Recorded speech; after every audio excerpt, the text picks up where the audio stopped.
This episode is sponsored by Friskies, who would like to tell your cats hi. Now, if that didn't get your cat's attention, there is one thing that always does the trick. Just pour some Friskies crunchy food in the bowl and you'll hear those paws come running.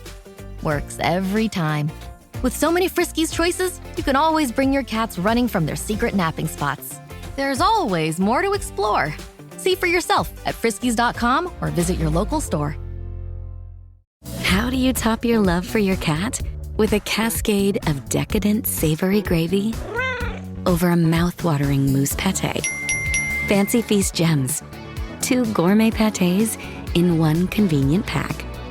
Simply peel and plate to reveal a pyramid shape that makes eating delightful and pamper her with an experience as extraordinary as she is. Turn the everyday into the extraordinary with Fancy Feast gems. The McDonald's snack wrap is back. You brought it back. Ranch snack wrap. Spicy snack wrap. You broke the internet for a snack. Snack wrap is back. Ba-da-ba-ba-ba. Welcome to the New Books Network. I'm Chris Holmes, and this is Burned by Books. Here you'll find interviews with writers you already love, like Jennifer Egan and Rebecca Mackay, mixed in with up-and-coming voices like Alexandra Kleeman and Rumaan Alam. You'll find us wherever you listen to podcasts, but check out previous episodes at burnedbybooks.com and on Instagram and Twitter at burnedbybooks. Let's start the show.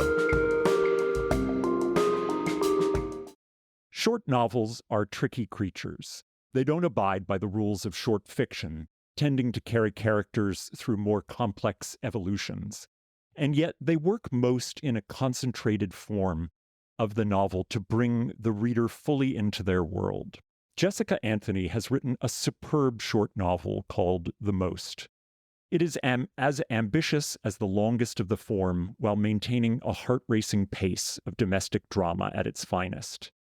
It's the late 1950s, and The Most introduces us to Kathleen, former college tennis star, now wife and mother, married to the exceptionally handsome Virgil, a businessman with dreams of playing the jazz saxophone. Having relocated to Wilmington, Delaware from Pawtucket, Rhode Island, Virgil and Kathleen carry significant baggage in their marriage, baggage that could easily upset the fragile image of their nuclear family. One morning, Kathleen decides to stake out a place in the apartment complex pool where she stays in long past pruning and chill. Virgil is disturbed by this unusual break in their Sunday tradition of church with the kids, but he's willing to let things unfold. But as the afternoon wears on and they are joined by operations manager of the apartments, Cosmo, a web of intrigue begins to reveal itself. An unexpected call from a woman asking for Charlie, a question about parentage and lineage, a rageful father-in-law. Tensions build and complicate, but Kathleen is not getting out of the water. Written with precision and grace, with a gift for both character building and narrative propulsion, The Most tells an uncommon story of a complicated marriage in a form that surprises at every turn. Jessica Anthony is the author of 3 previous books of fiction, most recently the novel Enter the Aardvark, a finalist for the New England Book Award in Fiction. A recipient of the Creative Capital Award in Literature, Jessica wrote The Most while guarding the Mária Valéria Bridge in Štúrovo, Slovakia. She lives in Portland, Maine. Welcome to Burned by Books, Jess. Thanks for having me, Chris. So I'm going to ask a very obvious question that you're definitely going to answer a lot in the press for this book. What were you doing guarding a bridge in Slovakia, and how did The Most end up getting its germination there? So this was back in 2017, so quite a while ago. I was looking for interesting international writing residencies or places where I might go to really get away from the normal track of my life. And I found this residency called the Bridge Guard Residency, which is a position for a writer or an artist to come and live next to the Mária Valéria Bridge in Štúrovo, Slovakia for 3 months and produce new work. And the idea of the residency is that there is this bridge, the Mária Valéria, that was destroyed in World War I and then rebuilt, and then the Nazis bombed it again. And it was left unbuilt for 60 years. So communities were divided, families were split up, and it was a sort of a devastating way for so many people in that area to have to try to live.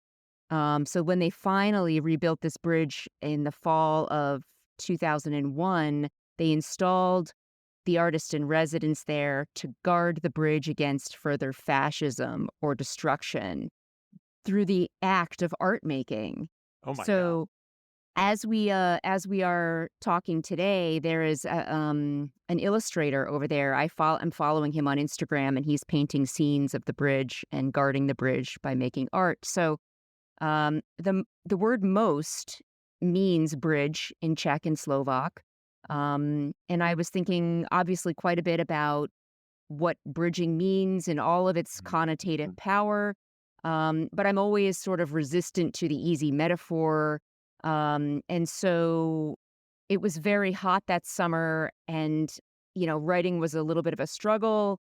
I decided to go for a swim. There are these thermal pools in Štúrovo, Slovakia. It's sort of like a water park.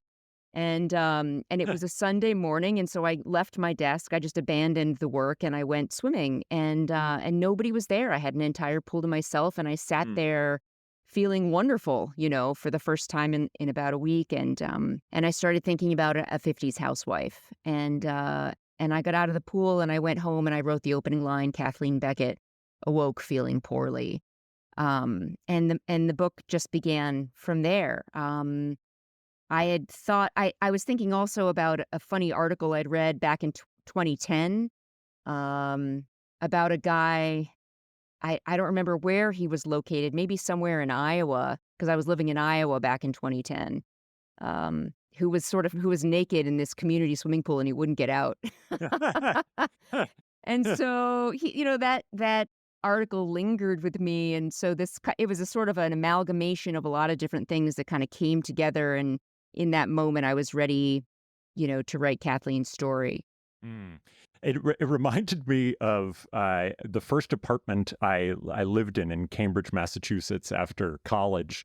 A family of Dutch folks, for whatever reason, liked to swim in the apartment complex pool just in their underwear. And so they would come home from work and they would strip down into their underwear and jump in the pool. Oh, that's fantastic. And forever I thought, oh, this must be a convention of the Netherlands, like one just swims. And then I, later on in my life knew Dutch people, and they were like, no, that's just a very strange thing for anyone to do. So yeah, there's no secret water code. No, there isn't, apparently. So the conceit of the most, as you said, is that Kathleen has essentially taken up residence in the pool for the day and was refusing to get out. It's a last stand of sorts, a marking of a line of demarcation between truth and lies in her marriage to Virgil. And so that swimming pool clearly was a place of respite for you in that summer. But how did you imagine Kathleen choosing that space as a space of to take a stand? It's a good question. I mean, the challenge I have when I'm writing is that I never really know what's going to happen when I sit down to write a work of fiction. So I enjoy setting a set of what I would call fairly simple terms for my characters, and then as I find the characters either wanting something or resisting something, they're kind of pushing against that desire, and that breeds a kind of conflict. So, initially I was just imagining this woman in her early 30s who woke up one morning not really feeling well, and I didn't know why she didn't really feel very well, but she was sort of hot in her bed, sweaty, and I just thought, well, it'd be logical if they had a little pool that she would get in, and so she gets into the pool, and the longer I wrote, the more I was thinking about this article from 2010, and I was like, God, I'm not sure she's going to get out of this thing, And so the pool became a place of conflict. It became a place of, a physical deterioration of her body, and also a deep interrogation of her interiority and her kind of inner landscape as well. So I very much enjoyed the play between the physicality of the water in the pool and that pool's coping, that cement coping, and around them, of course, are 3 stories of people who are living in the other apartments. And they all have sliding glass doors, and they're sort of, some of them are watching her while she's sitting, in this pool. And so another question that emerged was, why isn't anyone else swimming? What's the story behind the history of this particular place that she has immersed herself in? And so, yeah, it just became a natural part of her lived experience. I did not see her resistance as a political act of any kind when she got in, but the longer she stayed, the more I realized that she was exercising a kind of resistance against Eisenhower's America. She was, in almost like a Bartleby the Scrivener kind of a way. Yeah, sort of yeah. just preferring not to leave, and Yeah. making and creating there were certain social ramifications of that decision not to leave. And the tale could have been vastly hyperbolized in the way that Bartleby was, but I did not feel that would be sort of honest to her character to inflate the problem to such a degree that it became a work of kind of outrageous performance. Instead, I was more interested in sort of what had happened between the two of these characters, this marriage in the past. And so the pool also became a kind of portal or a gateway to this history, this long history of these two people who collided one afternoon in the audio listening booth of their college library. Have you read the story by Haruki Murakami, Sleep? Oh, I haven't. So Jess and I went to college together, and we at our college we had to write senior theses, and my senior thesis was in part translating this story, Sleep by Haruki Murakami. And it is about a woman who is in sort of, an Eisenhower-esque, very gendered relationship with her husband, the dentist. And she has to forgo her former life, in which she sort of really used her body a lot and could indulge in things for her own desires and purposes. And she begins to realize that she needs less and less sleep, and she will leave the house at night and go and swim kind of constant laps at this pool. And I just thought it's quite different, because what you're saying about the sort of Bartleby-esque part of Kathleen is so true. She's not there to swim. She's not there to make use of the pool. She's just going to be in the pool. And in this one, it is, a just absolute desire to flex every part of her muscles. But I just thought it was a story you'd find some nice commonalities in. I've got to read it. I mean, it's interesting. That's a coincidence. I was thinking a bit of Tony Takatani when I was writing this story. I don't know if you've read that short story by Murakami, but... No, I haven't. Okay, yeah, you've got to check it out. So the entire...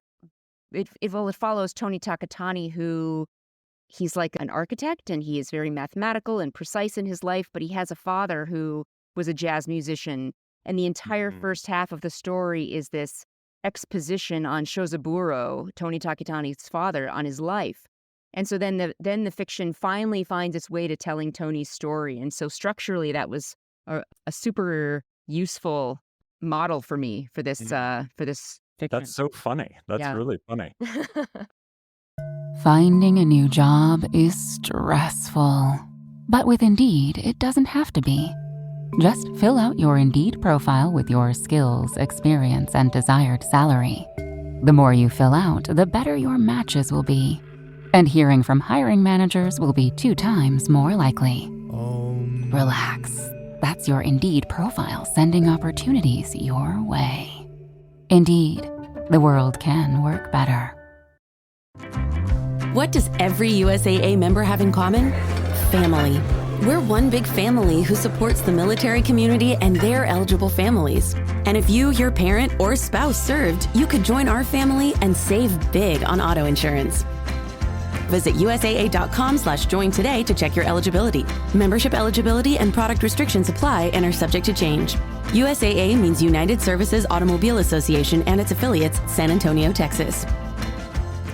So the illusions of the 1950s and its kind of nuclear family and that moment reigns, I think, pretty heavily here. And you're talking about how the development of that kind of political statement that you didn't know was there but ended up being there.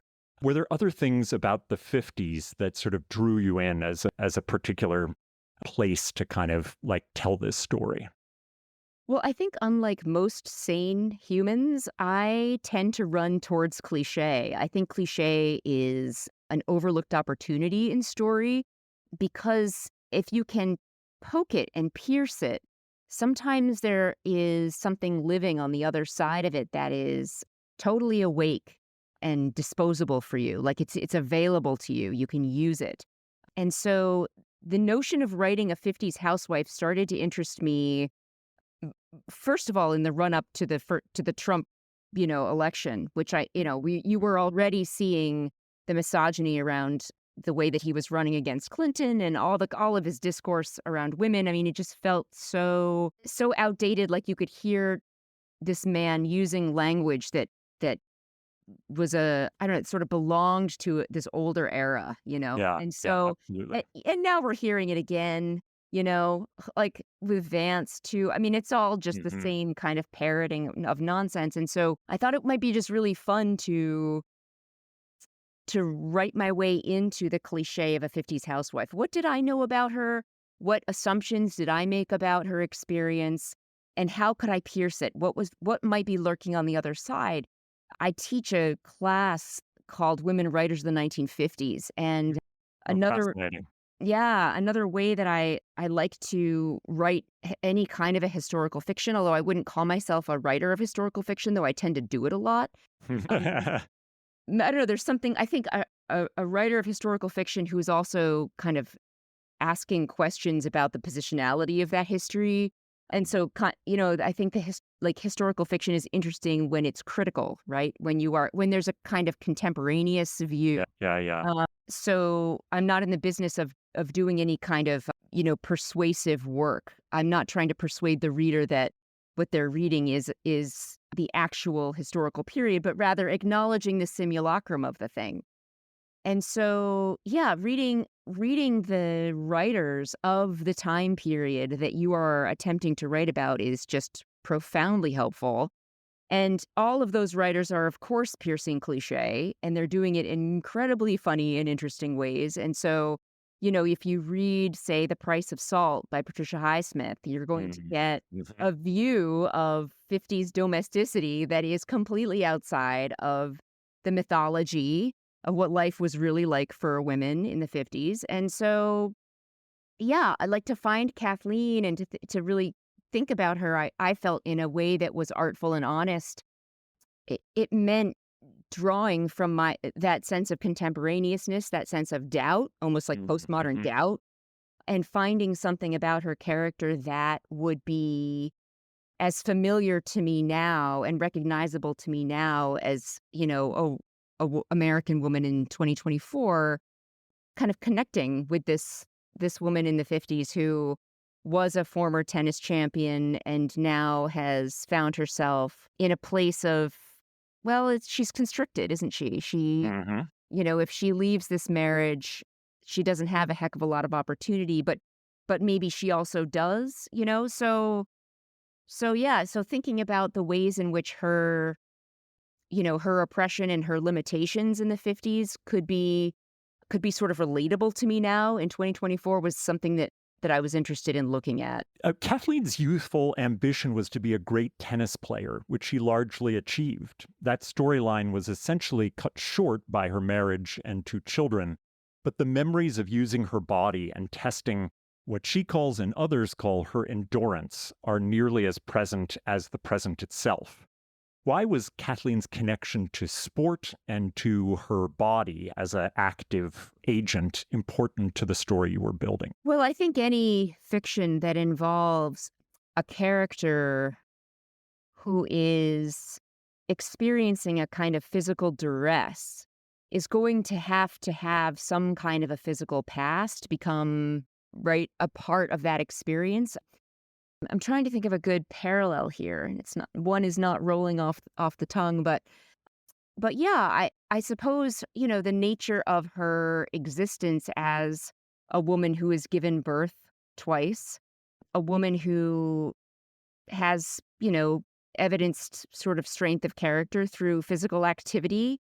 It made sense that her body would be important as she's sitting there soaking, and she's doing her laps, and she's sort of floating in the pool and finding new ways for her body to habituate itself to, the day as it gets colder. I guess I would have been remiss, I think, to neglect that aspect of her identity. And I would also say that this is closely related to her problems in her marriage with her husband. I mean, Virgil is so vain and so and it's not that he is, I don't want to spill too much for readers, but it's not that he's so terrible to Kathleen because of some idea of conquering women or what have you. He genuinely likes to feel beautiful. Yeah. And so Kathleen's challenge, she is finding her body changing, and she feels a sense of loss for her, of her own kind of vanity, the way she felt strong and beautiful has passed. And so she's now confronted with Virgil's stasis, the fact that his body and his physicality has not changed while she's in utter transformation. So that without that feature, I think it would have been difficult to mine really the core of what's going on with these two and why they're so well suited for one another. Well, and the thing that I liked was this interesting kind of twinning as a presence and an absence. So Kathleen has the very present past of having actually been a good tennis player, and Virgil has the absence of a thing he would have liked to have been good at had he put some energy into it, which is the saxophone. And they both have this thing, but for Virgil, it feels as real as Kathleen's tennis racket, even though he conducted nothing into that thing. It's just an empty vessel. And so they have this interesting kind of twinning, kind of foil thing happening. Yeah. I mean, poor Virgil. I mean, he's convinced himself that he can do whatever he wants. And part of that is his upbringing, and his sisters enabled that, and his father certainly did not help matters. I like how you were describing his father earlier, by the way. But Virgil also, he's just amazingly lucky, Yeah. He, despite the fact that he's had sort of I would say a difficult moment in his past, having lost his mother so young, he is cared for by his sisters, and he finds himself overseas going to fight this battle in France that never comes to fruition. And so he's stuck in Naples. And so what does it mean to be stuck in Naples? Well, he's flirting with the nurses. He twists his ankle on the cobblestones. So then he's crutching around Naples, which, by the way, was at the time had just experienced the eruption of Vesuvius in 1944. Oh my God. So, put that together. Yeah. And so there was all this ash that people were still cleaning up, in the streets. And so, Virgil is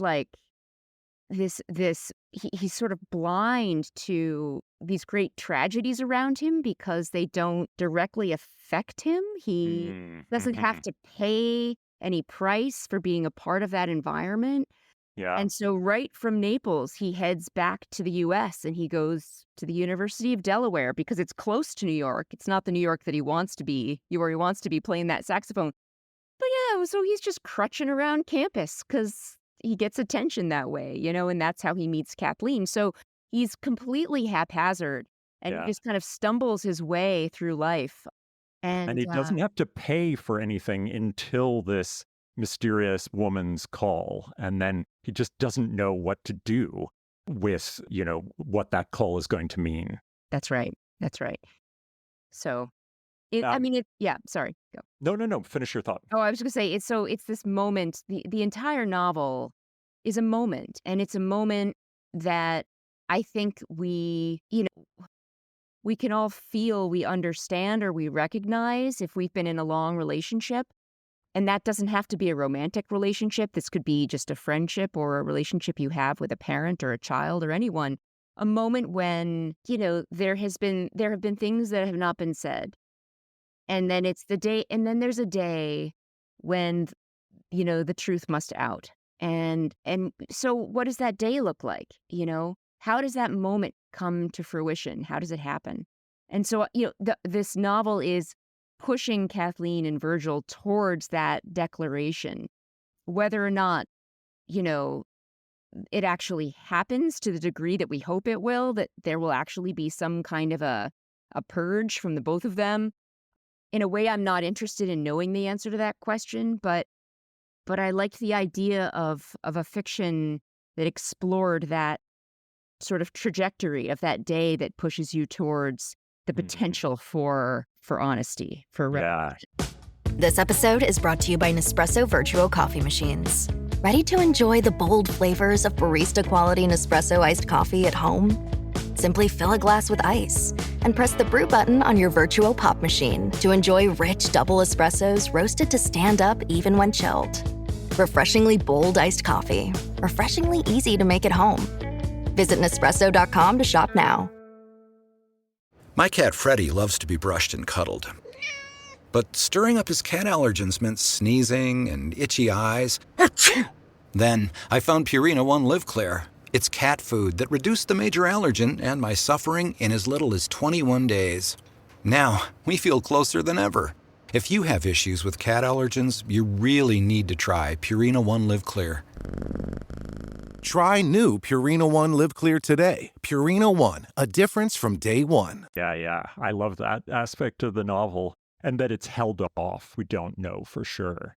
I mean, you've already talked about the title as both a reference to a Czech tennis gambit, in which it's translated as the bridge, and perhaps the title also works as a reference to what is the most one can ask from one's life. Could you discuss the ways in which the multiple resonances of the title help to kind of imbue the story with meaning for you? Well, I was looking at the epigraph as a kind of question that I was attempting to answer. So the epigraph is from Roger and Hammerstein. And it's the song, it's a song in the 40s, All the Things You Are. Or maybe the original writing of it by Irving, I think, was in 1934, maybe even a little earlier. But the lyric is, and all the things you are mine. And someday I'll know that moment divine when all the things you are mine. And it's supposed to be this lovely sort of romantic sentiment. And I actually found that line to be utterly terrifying.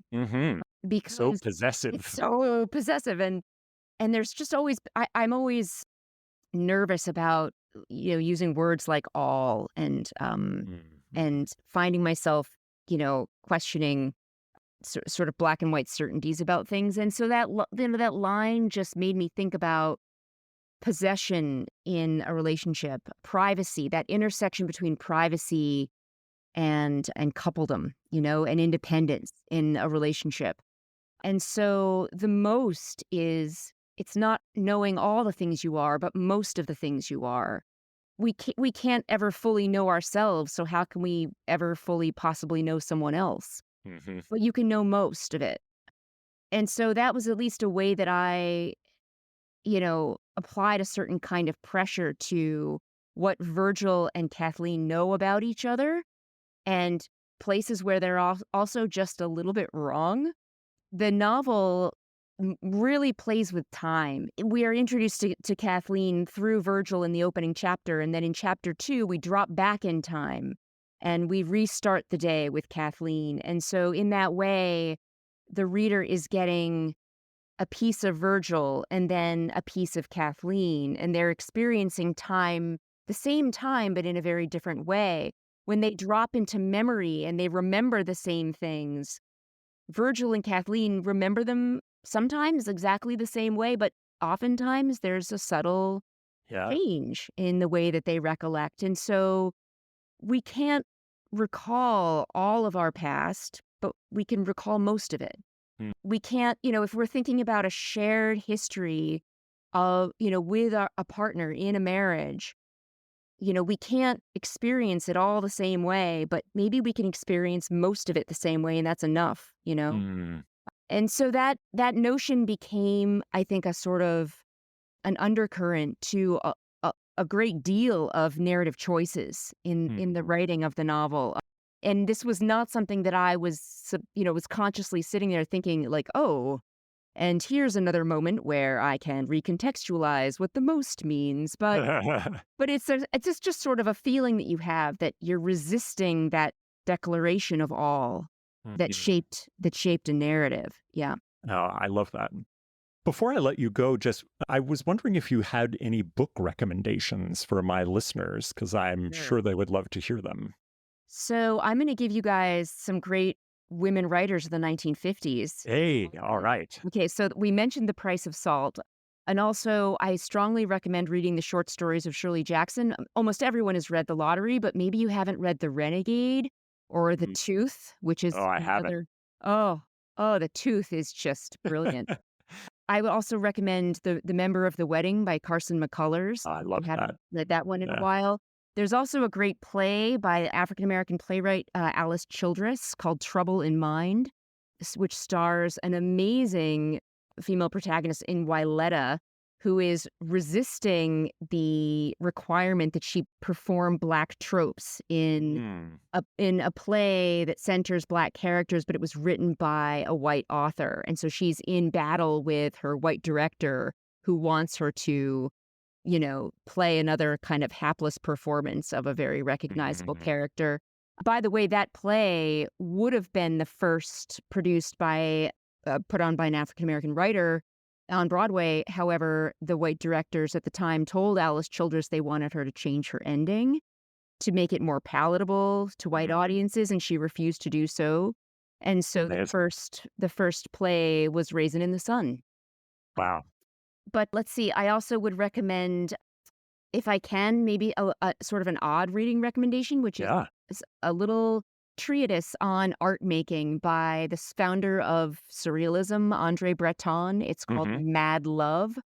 And away from the novel, I would recommend a terrific, but speaking of, I guess, of kind of unusual or contemporaneous, interesting, postmodern historical fiction, there's a great new novel out by Adam Ehrlich Sachs called Gretel and the Great War. It's an epistolary novel, and it's just dynamite. I recommend it to everybody. These are fantastic, and thanks for that syllabus of 50s women writers. I most want to recommend The Most by Jessica Anthony, just an absolutely fabulous short novel. It is the perfect novel for the end of your summer. It's the perfect novel to be thinking about marriage in a really exceptional and unique way. And I feel lucky to have read it and lucky to have gotten a chance to talk to you about it, Jess. Thanks so much for having me, Chris. Thank you.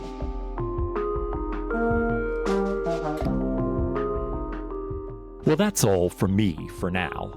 My great thanks to my good friend Jessica Anthony for coming on to talk about her latest novel, The Most.